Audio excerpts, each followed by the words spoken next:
मोनिका गुप्ता और आप देख रहे हैं हर खबर। बुलेटिन की शुरुआत करेंगे इस वक्त की बड़ी खबर के साथ। हरियाणा की सियासत से जुड़ी ये बड़ी खबर आ रही है। जेजेपी महासचिव दिग्विजय चौटाला का ट्वीट सामने आया है और इस ट्वीट में उन्होंने इनेलो और जेजेपी के विलय के संकेत दिए हैं और साफ तौर पर इस ट्वीट में उन्होंने कहा है कि आने वाले समय में इनेलो और जेजेपी का विलय होगा। तो ये बड़ी और अहम जानकारी आपके सामने। जेजेपी महासचिव दिग्विजय चौटाला का बड़ा ऐलान। 2024 में होगा इनेलो का जेजेपी में विलय। दिग्विजय चौटाला ने ट्वीट कर इसका ऐलान किया है। 2024 अक्टूबर में होगा इनेलो का जेजेपी में विलय। इनेलो नेता अभय सिंह के बयान पर दिग्विजय का पलटवार। तो ये बड़ी और अहम जानकारी आपके सामने। आपको बता दें कि इससे पहले भी कई बार संकेत मिल चुके हैं कि दोनों पार्टियां क्या एक हो सकती हैं। इससे पहले भी उप मुख्यमंत्री अपने दादा के पैर छूते हुए नजर आए थे कार्यक्रम में और दादा ने भी यहां पर उनको आशीर्वाद दिया था।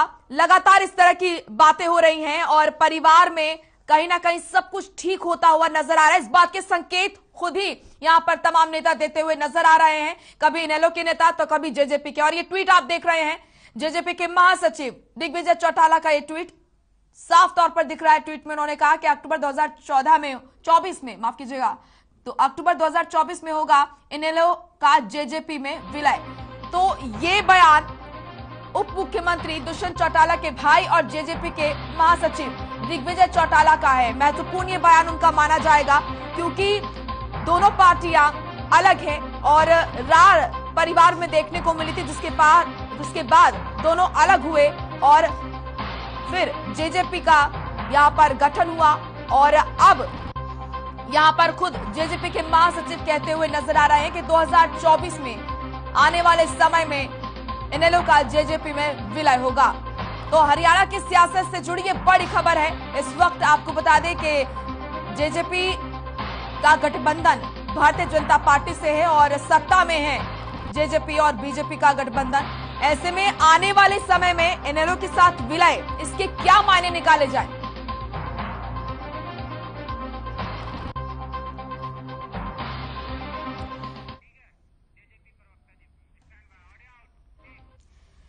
जेजेपी प्रवक्ता दीप कमल हमारे साथ जुड़ चुके हैं। दीप कमल जी, जिस तरीके से महासचिव पार्टी के हैं दिग्विजय चौटाला, उनका बयान सामने आया है कि आने वाले समय में इनेलो का जेजेपी में विलय होगा, सबसे पहले आपकी प्रतिक्रिया चाहती हूं।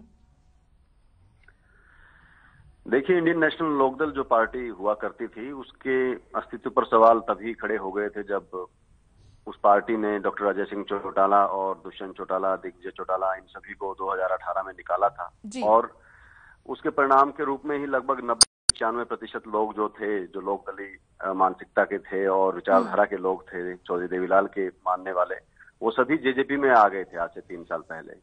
अब कुछ गिने चुने लोग जिनकी एक जिद बन गई है, जिनसे ये बात कहीं गले नहीं उतर रही है कि कैसे दुष्यंत चौटाला के नेतृत्व में एक पार्टी आगे बढ़ रही है और उनके नेतृत्व में आगे कैसे काम करें, बस वो कुछ गिने चुने लोग बचे हैं। तो जो अब बात दिग्विजय सिंह जी ने कही है, जो हमारे प्रधान महासचिव हैं, तो वो एक तार्किक बात है। उसका मायना ये है कि किसी भी रीजनल पार्टी को अपनी सदस्यता बनाए रखने के लिए, अपनी रिकॉग्निशन बनाए रखने के लिए इलेक्शन कमीशन के पास कई नियम होते हैं। या तो उनको 8% वोट लेने पड़ेंगे, या उनको 3 विधायक बनाने पड़ेंगे, या उनको 1 सांसद बनाना पड़ेगा। जो आज के दिन ये कोई भी स्थिति जो है वो इनेलो के लिए पूरी होती नहीं दिख रही। उनका जो भी गिने चुने लोगों का जो एक जमावड़ा बचा था वो धीरे धीरे कम हो रहा है, छिटक रहा है। और जब चुनाव आते हैं, जब अगले चुनाव आएंगे, जैसे कि आज के दिन आप उत्तर प्रदेश में देख रहे हैं, पंजाब में देख रहे हैं कि बहुत से लोग उन पार्टियों की तरफ जाते हैं जिनके बारे में कोई गुंजाइश दिखती है आगे सरकार में आने की। तो वो जो बचे खुचे लोग हैं वो भी वहां से निकलकर दूसरी पार्टियों में जाएंगे और अंत में कोई चीज ऐसी बचेगी नहीं कि इनेलो के नाम पर क्या कोई एक कागज पत्र लेकर या कोई एक दफ्तर बनाकर थोड़े बैठना होता है राजनीतिक पार्टी को। जब राजनीतिक रूप से उनके अंदर कोई ताकत नहीं बचेगी तो वो विलय करेंगे। और क्योंकि वहां पे जो लोग बचे खुचे हैं वो भी चौधरी देवीलाल की विचारधारा वाले और जेजेपी से जुड़े हुए विचारों वाले लोग हैं, तो उनका विलय यही होना है। नहीं, वो यही क्या मायने आप निकालते हैं? ये उनकी इच्छा है या फिर वो इनेलो की मजबूरी इसको बताते हैं कि विलय करना पड़ेगा उन्हें? अब आप उसको नाम कोई भी दे लीजिए, अब वो मजबूरी कहना किसी के लिए, क्यों हम किसी को ऐसा शर्मिंदा करें। वो अपनी इच्छा से आ जाएं, जैसे मर्जी आ जाएं, लेकिन आना ही होगा। ये कोई इसके अलावा कोई रास्ता नहीं बचेगा 2024 में। और मैं आपको इलेक्शन कमीशन का नियम बता रहा हूँ, मान्यता ही नहीं बचेगी। जो चश्मे का चुनाव निशान है वो ही रखने का अधिकार नहीं बचेगा। अब ये पार्टी की अगर सूरत हो जाएगी कि वो अपना चश्मे का निशान पे कैंडिडेट खड़ा करें और इलेक्शन कमीशन कहे कि नहीं, ये तो इंडिपेंडेंट जो कैंडिडेट हैं, जो निर्दलीय चुनाव लड़ रहे हैं, हम तो उनको भी चश्मे का निशान दे सकते हैं जी, क्योंकि आपकी पार्टी का तो अधिकार बचा ही नहीं है इस पे। तो अगर आप हरियाणा की विधानसभा सीटों पर, लोकसभा सीटों पर निर्दलीय कैंडिडेट खड़े हो जाएंगे चश्मे का निशान लेकर, तो फिर इनेलो की पहचान कहां बचेगी? तो आप कह रहे हैं कहीं ना कहीं जमानत जब्त होने के डर से विलय करना पड़ेगा पार्टी को? जमानत तो जब्त ही है, आज के दिन भी मेरे ख्याल से 90 में से 88 सीटों पर जमानत जब्त हुई थी उनकी। ठीक है, एक सतवीर सैनी भी हमारे साथ जुड़े हैं, इनेलो के प्रवक्ता हैं, उनसे जरा प्रतिक्रिया ले लेते हैं। सतवीर जी, मजबूरी होगी आने वाले समय में आपको विलय करना होगा जेजेपी के साथ? ये कौन इस बात के लिए, मतलब ये कौन प्रवोक कर रहा है आपको कि विलय की मजबूरी होगी? किसने कहा ये?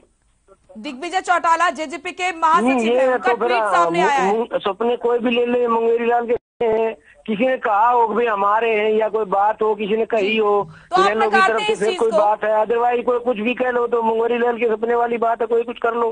ठीक है, तो आप ऐसे ही अननेसेसरी अनफाउंडेड कोई भी बात कहीं से उठा के कुछ कर ले, उसका क्या मायने? ठीक है, तो सतवीर जी, आप नकारते हैं इस चीज को? अगर दिग्विजय जी कह रहे हैं, पार्टी के महासचिव कह रहे हैं विलय की बात को, तो इनेलो कह रही है कि नहीं, हम तो नहीं करेंगे जी विलय।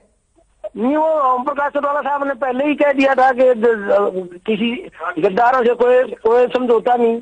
हाँ। पहले ही कह चुके हैं, 1 महीना पहले उन्होंने पब्लिक बयान दिया है।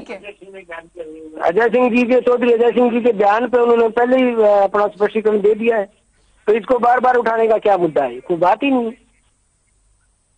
ठीक है, ठीक है। प्रवीण अंधेरे बीजेपी प्रवक्ता भी हमारे साथ जुड़ चुके हैं, उनसे भी उनके पास भी जाएंगे, लेकिन यहाँ पर आपके पास मैं जाऊंगी। लगातार जेजेपी के प्रवक्ता हमारे साथ जुड़े हैं, यहाँ पर साफ तौर पर कहना है इनेलो के प्रवक्ता का कि गद्दारों के साथ हम वापस नहीं जाएंगे। आप तो कह रहे हैं कि विलय होगा। देखिए, मैंने आपको 3 व्यवहारिक स्थितियां, प्रैक्टिकल सिचुएशन बताई हैं। 8% वोट चाहिए होंगे या 3 विधायक बनाने होंगे, जो कि आज के दिन इनेलो की स्थिति कहीं से भी नहीं बनती है। 1 सीट भी वो बचा लें, वो तो बहुत बड़ी गनीमत होगी।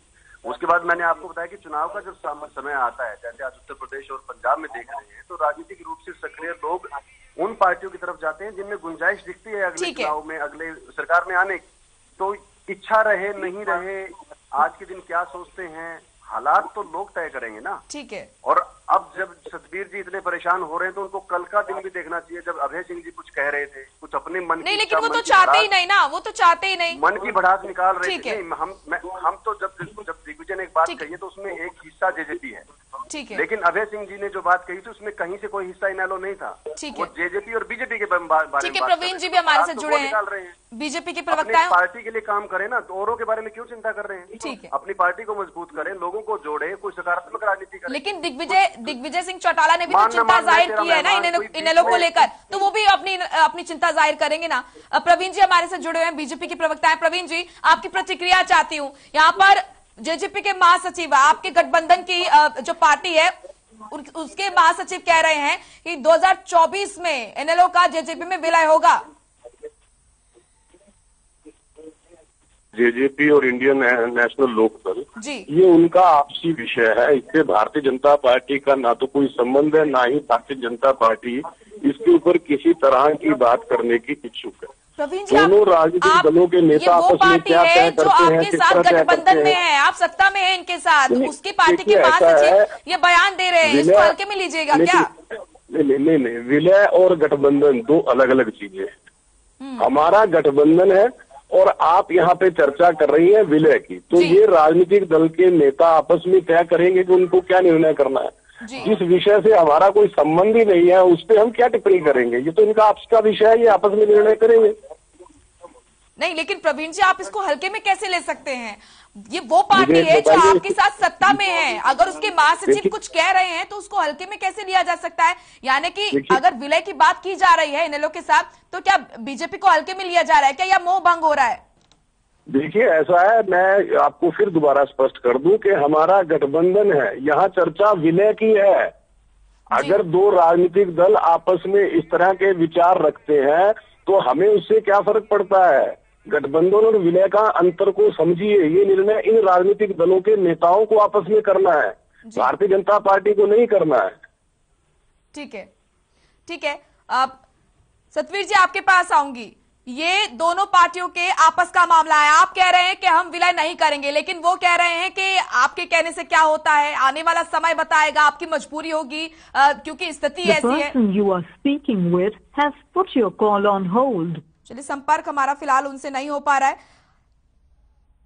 ठीक है, प्रवीण जी हमारे साथ लगातार बने हुए हैं। प्रवीण जी, आपने कहा कि ये इनका पर्सनल मैटर है, परिवार का पर्सनल मैटर आप इसको बता रहे हैं, लेकिन तब जब वो पार्टी जो आपके साथ गठबंधन में है और सत्ता आप दोनों की है, जेजेपी और बीजेपी, क्या ये जो ट्वीट सामने आया है, जो घोषणा उन्होंने की है, क्या इसके कोई मायने नहीं है? कुछ नहीं मानते इस ट्वीट को आप, प्रवीण जी?